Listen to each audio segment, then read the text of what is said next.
everyone, thanks for tuning back into this video. This video is going to be on the long-awaited winterizing of all the equipment. This video will show, we'll pull the leaf tarp off, which collapsed last night in the snowstorm. The leaf loader will come off of the angle iron, and then all the equipment will get topped off with gasoline all the way to the top, and fuel stabilizer will run them all for a couple minutes. So then that means they'll be good to go. We can park it for the winter and they'll start right up in the springtime. We'll also be putting what's it called, like the diesel fuel supplement into the truck, because when it gets down into the teens and maybe the single digits, we don't want this to gel up. So obviously we love to top the fuel, whichever, if it's diesel or gasoline, to the absolute top to prevent as much condensation forming in the winter. With the cold, warm up, the cold, the condensation will form. So that does a pretty good job of preventing that. We're gonna pull this up to my parents' house and just go through everything. We kind of pack the trailer a little bit neat. We can get as much stuff in the trailer as we can, so we can not use as much shed space. You want to show the bottle real quick? Yeah, so this is diesel fuel supplement. It's a winterizer anti-gel. This is not for if it's already gelled up. They make like the diesel 911 if the truck is already gelled up. We're not to that point yet, and hopefully we will never, but this will prevent the gelling and also preserve the fuel as this truck will sit for the next 3.5 to 4 months. So we already topped the fuel off. Tank is roughly 40 gallons, and this whole bottle will treat 100 gallons, so 32 ounces for the whole bottle. 16 ounces will do 50 gallons. We'll do a little bit less than 16, say 14 or so. It's as simple as just dumping it. Dumping it in. And this goes fast. That's half right there. That was it? Yep. So that's enough in there, and it's not as easy as just dumping it in and leaving it. It's got to get through the fuel system. So you have to run the truck. We're going to drive it up the road just to get the fuel through it a little bit more. The rest of this will go into the other dump truck and also the skid steer and the excavator. We were having trouble with this at the end of the season. The glow plug relay. Yeah, the glow plug relay is on its way out. Intermittent cold start problems. This truck had brand new glow plugs put in it, along with the gear reduction starter and the new valve cover gaskets. New valve cover gaskets. I just don't think. And the undercover valve harness. This also needs to be done. Yeah. This has been going like this for a couple months.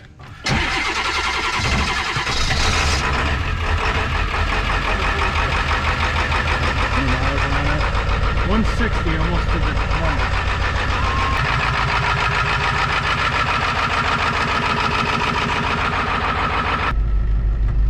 That's enough to leave it running for now, since we get it all filled up. Open.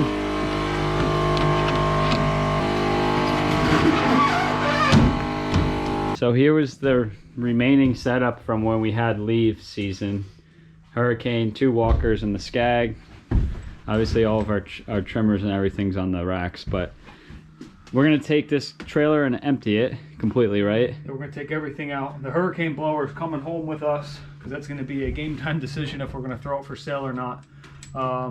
So it's accessible right out of the shed at the house. We could sell it if we find the right buyer. And if it doesn't fit, we're going to take the one walker that needs the starter and some other work. We'll take that home with us. But everything else can stay in here, because most of it is brand new, and hopefully we don't have to. We know the Ferris needs some work, but everything else can go right in here.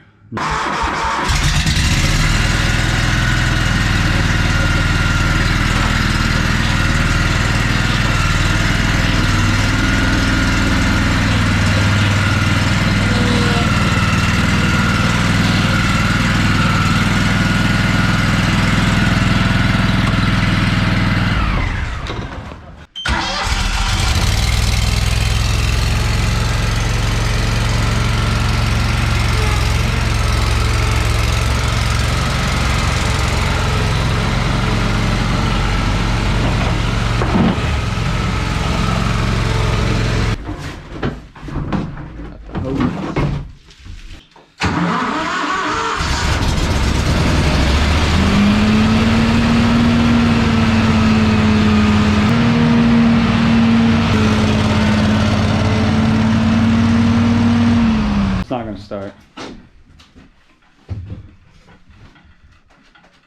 This one needs a starter. We put the screwdriver conveniently above it. Yeah, you gotta jump the solenoid. Solenoid is messed up, I think.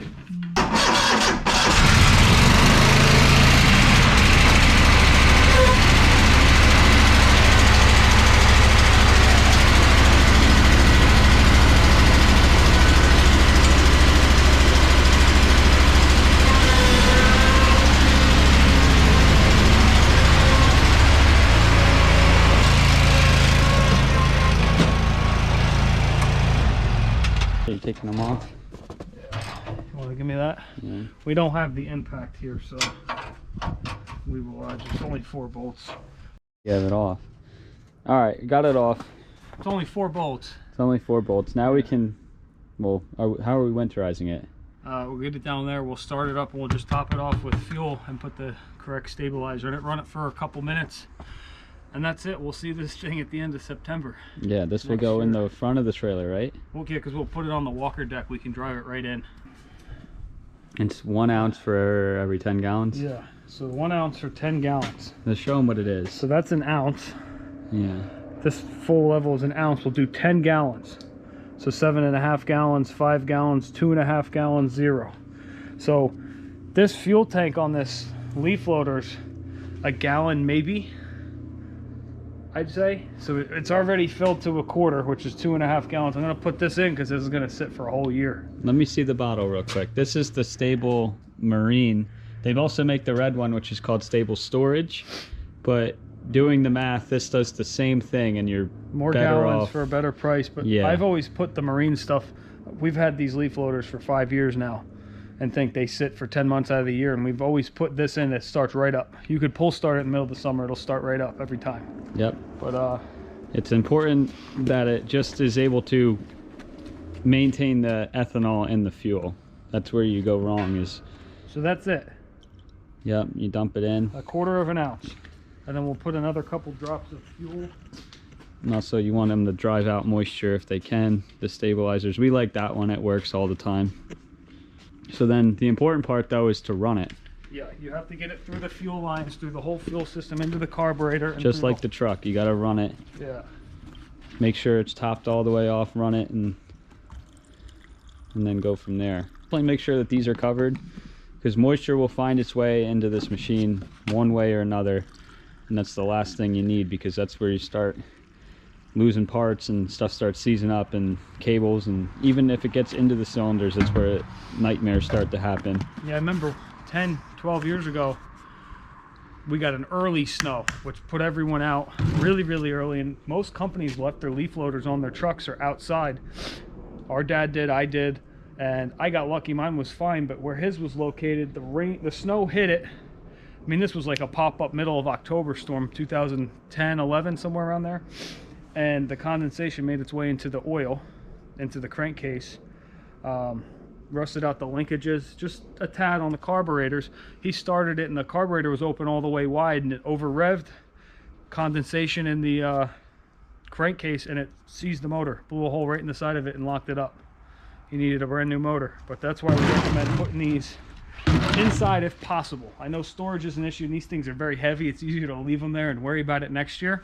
But you want to take care of it here and now. Yeah, be done with it. So when you do go to do leaves next year, you're not spending time putting a new engine on it or fixing everything. You put it away right now, it'll start right up next year, ready to roll. And also, what a big thing is with winterizing these pieces of equipment, not only these leaf pieces of equipment, but everything, is that if there's some minor issue with it, you're going to be tempted, since you are off or you're snow plowing now, to just forget about it and wait until later. It's way easier and less time consuming to fix the problems when you're in your down season.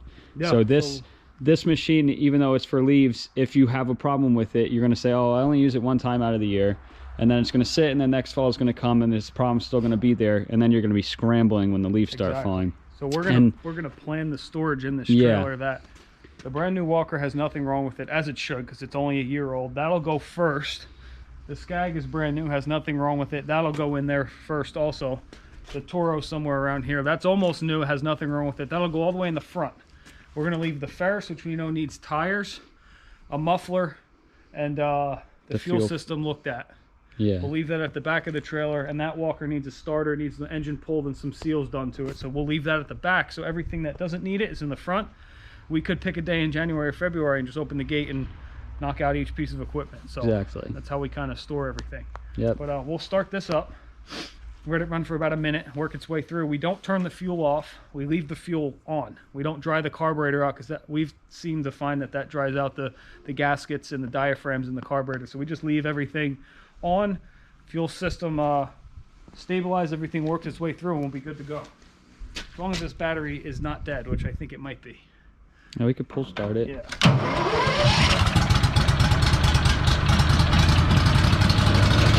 Doesn't have to be crazy full throttle, it just needs to run. How long? About a minute. About a minute? So we'll let it run and then we'll shut her down.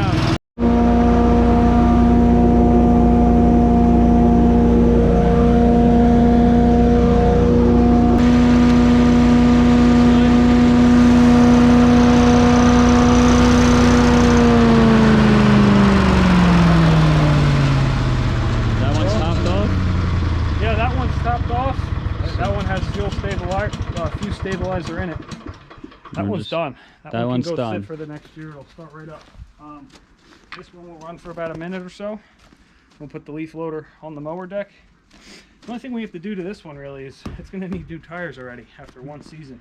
Yeah. 457 hours in a year.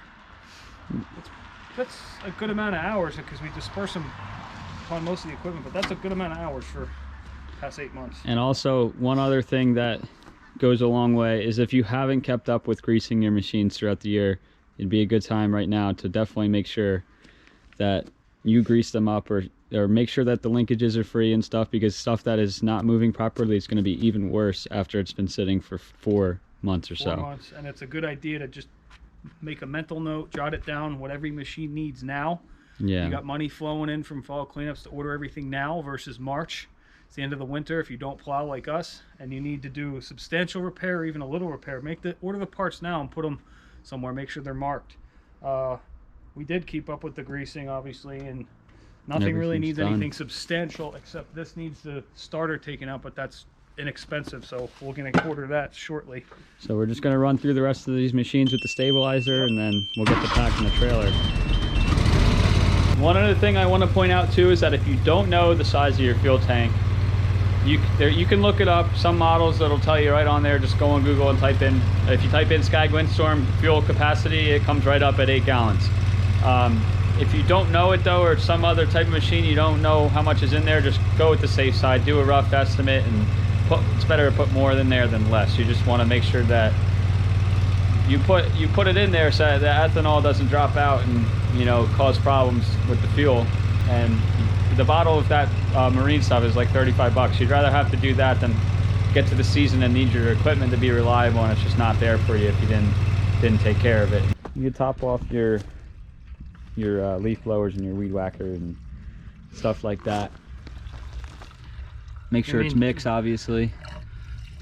We find out that the oil in the 2-stroke mix actually works as a stabilizer. We put a couple drops of stable in just to be sure.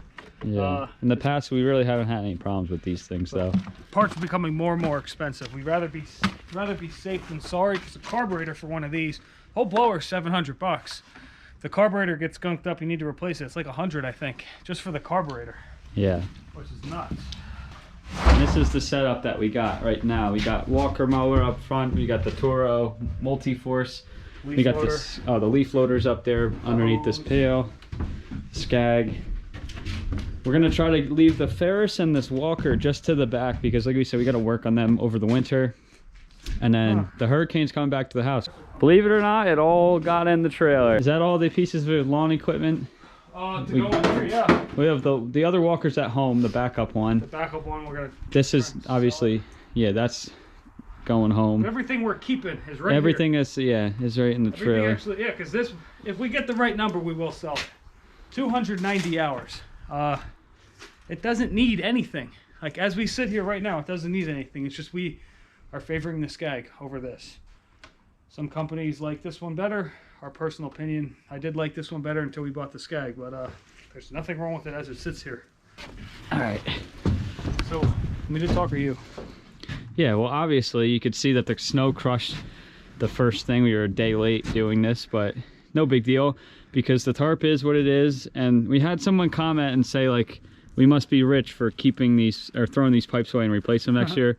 I mean, they're only 20 bucks total for each and truck. It's just a hassle to store these because they're 12 feet long. And if you don't put them in the same spot, because they all have their own bend to it. Yeah, they're all bent a different way now. There's no sense in saving them. Yeah. Like Jim said, we use 1, 2, 3, 4, and then a 5th. We use 5 per truck, and you get a pack of 6 of them for like 12 bucks, I think. Yeah, they're very cheap. So and we reuse the tarp. Yeah, we reuse the tarp. Obviously, our brackets are in place next year, like you saw in our previous videos. It's just the pipes, but they're, I mean, by the time we go to find them next year for the 20 bucks of replacing them, it's something that we don't even want to concern ourselves with. We'd rather just go to the store and pick up brand new ones and know that they're ready to go for a season. So we just leave this in. This is heavy. We just leave this in for the winter and then we'll put it away in the springtime. Yeah, because we have our plate bolts in there when we're mulching. Obviously this can stay in there all the time, but if you're mulching in the front, you don't want to hit your head on this pipe. But these, so we're going to take the tarp off because we don't want it to... bungee cords, remember? No bungee cords for this one, but if you do, I mean, obviously take it off. We have just self-tappers holding ours in. All right, everything is in the trailer now, including the tarp, and just all the equipment is all in there. The truck is now back to normal mode for the winter, and we're just gonna close these doors, but the tarp's off. Obviously everything's off. The leaf loader is off. We're gonna close these, right? Yeah. So this whole rig is, it's good. It's set up and it's ready to go away for the winter months, minus whatever we need in the back to fix, but that's going to be later in January sometime. But that is, in a nutshell, how to winterize your equipment. We have the other dump truck, obviously, that we need to do the stabilizer and the fuel and the winter treatment. We have the 2 machines that we said. This one's going home, the walker's at home. And we have the freight-in leaf vacuum is at home, which we still have yet to stabilize, but that's all the same story as this. So everything will be properly winterized by the end of today and ready to go away for the winter months. All right, so that caps off our how to winterize your lawn care setup video for the season, for the winter season. One other thing just to notice, and we didn't point out, is that on your trucks and stuff, if there's maintenance issues and such, take care of them in the winter. Obviously check up on your fluids and all that. But that's pretty much all we got for you today, right? That's it. If you didn't watch the entire video and you watch parts, the main idea: fill the tank, whether it's regular gasoline or diesel, fill it all the way to the top and stabilize it. If that's the only part you watch in the video, that's the most important. Yep. So we appreciate you guys watching all our videos. We'll see you guys in the next one.